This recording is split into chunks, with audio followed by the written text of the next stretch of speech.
اگه بخواد یه خبر خیلی مهم باشه، بخواد در موردش صادقانه بشنوید، ترجمه کدوم انتخاب؟ راستشو بگم کجا پخش میشه این؟ 21 22 2 هیچ کدومشون. هیچ کدوم 23 من اولویتم بی‌بی‌سی. جفتشو با هم میبینیم.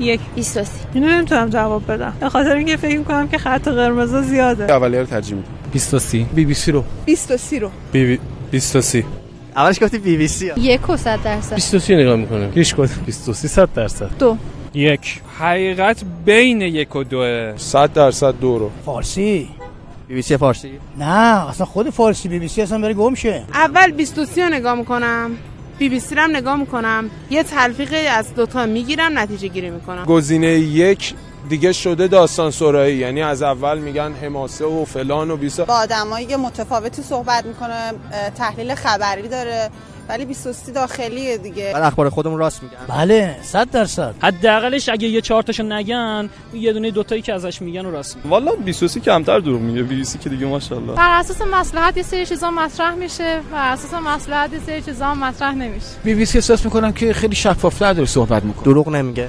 نمیدونم. اصلا کلا اهل ماهواره نیستم. این گرفتید گوشید کنار همینجوری. اصلا نداریم. یه حرف دروغو به صورت خیلی حرفه‌ای تو 10 تا حرف راست جاسازی میکنه به خورد ملت نیست. چیز ندارم، یعنی ماهواره ندارم. اون 2-3 بار چجوری خونه همسایه؟ آره رفتم خونه دوستان اینا دیدم.